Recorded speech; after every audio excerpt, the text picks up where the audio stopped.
Wait, folks, how's it all going? Welcome back. And oh man, we got some Weber kettles out there.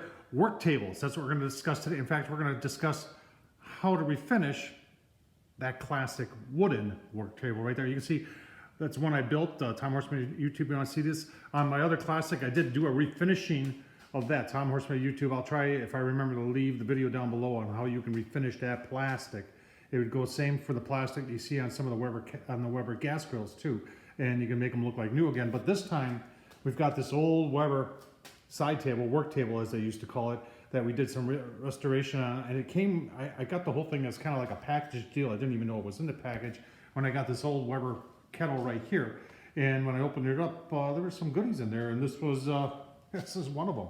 So why don't you take a look, see as to how I did the refinishing of this. And like I said, turned out really nice.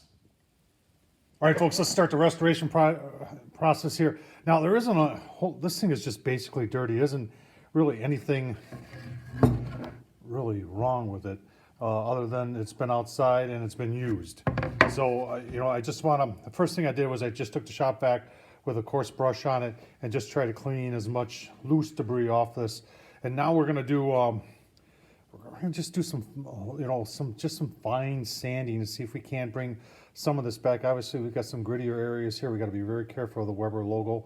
I don't have a way of duplicating that. I've got some dowel there. I believe this is 3/8. That fits perfectly in there. I'm going to wrap this with sandpaper to use the sandpaper the inside of it. Now, this wood they used, and I'm not sure if all of them are made out of the same thing, but I think they were made all out of cedar. And this is just cedar, so cedar is very soft, so you gotta be very careful. Don't want to get overly aggressive with your sanding, but we'll see what we can do to try and bring some of it back as best as we can. So keep on watching. If you're wondering, here's the rest of the piece. I'm just going to shine up the aluminum rod. Here's the hanger. It's missing the part that goes on the leg itself, but that's easy enough to replicate. So I don't think that's going to be an issue. We'll give you a couple look-sees during the whole process here, but should be somewhat simple to do. Keep on watching. All right, so on the back side, they've got these holders here, and this keeps it in the frame, but also gives you something to put on a surface just to protect the surfaces. These are put on with nails, and I struggled to get one out there, and I bent the nail in the process. I bent it back. You can see that it's a ribbed style nail, so it holds pretty good. Got a little washer there, which I'll have to bend back too, because that bent, and I did a little damage to the plastic thing. So I don't think I'm gonna take the rest of these out. If they were in with screws, yeah, but it's a struggle to get out. So I think I'm just gonna sand around them and just be careful. So it's the way it goes sometimes. All right, you can see I'm doing my sanding on the backside first just to see how the sanding works. And I'm just using 220 grit on a random orbis. My Bauer, this thing is, of all the Bauer cordless I've bought, folks, this one, I reach for this one all the time. And I have a very nice rigid plug-in style random orbit, but this thing, awesome. So I'm gonna keep going here. Like I said, I wanted to do the backside first and just make sure I had a process down before I go to the front side. Okay, that didn't take long at all. The random orbit made short work of this. Cleaned up really nice. Look at that. That is really nice. And I was able to save, you know, everything that's stamped in there. And then I did put the one that I took off. Like I said, don't take those off, folks. If you maybe there's a different brand. Maybe there's different sizes. Maybe there's ones that have screws. Yeah, by all means, make it easier. But the nails, you don't want to touch those, folks. So now let's I'll start working on the edges and actually the front side. All right, I'm starting with some 120 grit, and then we'll go up to the 220. But there's a fair amount of grease stains on here. Once again, I want to be very careful not to sand any of that area off there. I can go over it a little bit, but I want to be very careful because that's barely in there. Always sand with the grain, obviously, even though it's a random orbit. All right, folks, this is just a 120 grit that I got done. And if you look close, you can see there's still some grease marks.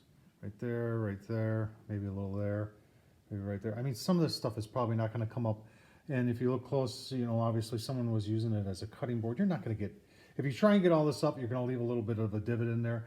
And you know what, I am going to be applying a finish to this, some Danish oil, just to protect it a little bit better, and hopefully that'll hide some of these grease marks here, but I'm not gonna go any deeper in attempt to get those off.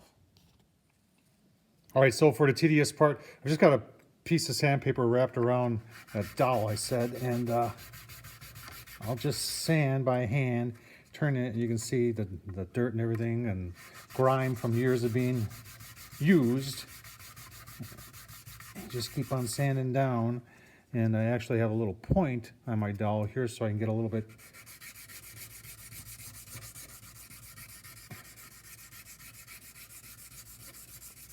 exciting watching a guy sand. All right, I'll continue on. All right, so now here's another option for you. Some of these foam blocks, you can see they kind of mold, and what I do is I put the corner into it, and then just press down, and it'll take on that size or shape.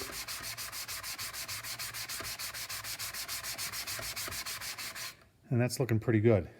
So you know, I will continue around this, and this is probably the preferred way of doing it. If you want to take and use the sandpaper on a dowel, you can do this too, but these are relatively inexpensive. You can find them at your local hardware store. All right, folks, looking pretty good. I used a coarse one of these sandy blocks. You can see how they, and then a fine one.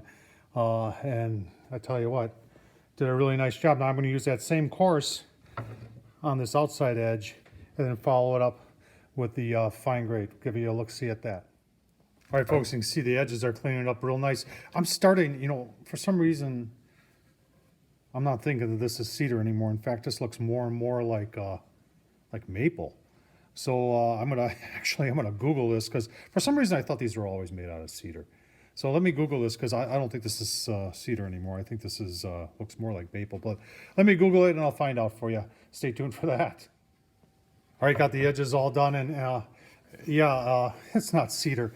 This is, according to what I found online, this is actually, they're calling it rock maple. So that's pretty nice wood. So we're gonna up to 220 now, and we're just gonna go over the whole surface here, and we're getting pretty close to having this done. Oh man, that really cleaned up nice. I mean, just beautiful. You saw how dirty it was. And I don't use, in fact, just probably, if anything, it'll just be a display model. I may use it a little bit, but it'll never come in contact with food. So this Danish oil, in my opinion, works real good. You could use like a mineral oil if you wanted on there. Some food safes like butcher block oil if you wanted to, if you're paranoid about wood, but about, you know, contact with food. But this stuff works really nice. So I'll give you a coat or two, and then I'll give you a look-see. And I've got to do some polishing up of this. I've got some of the mother's polish I'm gonna put on there, and the same thing with the hanger too. So, you know, I got a couple more little shots to give you here, so stay tuned for all that. All right, got the Danish oil, folks. Like I said, I'm not gonna put food on this, so obviously if you were planning on doing food on this, and this is just an oil that, yeah, look at that. It gives a really nice. You just rub this in. 2 coats, I'll put one on today, let it dry, and then do another one tomorrow. And then what you do is you put it on, and you let it sit for a while, and if there's any excess, then you take a clean towel and just wipe it off. But this is, look at that, that is absolutely gorgeous. So we'll keep on going here, give you a look-see at the final thing, then we'll show you how we're gonna just shine these up, and we're almost done. All right, you can see how nice it shines everything off. I mean, here's all the junk that we took off. This thing had been used, and all the black soot was covering up and through here, and the mothers just ate right through it. And you know, I just used paper towel. You can see all the junk that I took off, but it shines like new now. Even the pole. I mean, this is going to be awesome when it's done, folks. Just about done. I'm going to mount it to a kettle. Like I said, I've got one of those holders from another one, and let me get, I want to get the top polished up a little bit more, and we'll give you a look-see once everything's done. So far, a very successful project. All right, folks, surrounded by the other Weber kettles, there's the final product. I'll tell you what, that turned out very, very nice. And you're probably wondering, where is the Weber kettle that you're going to be restoring? And this is the one right here that I'm going to restore. Hopefully get it to be just like new, and then show you some pictures when we get that work table on that grill over there. But what a nice little project, folks. If you can find one of these old work tables, remember, even if it looks like mine did, look at how you can make it look like new again. Super simple to do. Tom Horseman at YouTube. Thumbs up, leave a comment. And as always, I appreciate you watching. Thank you.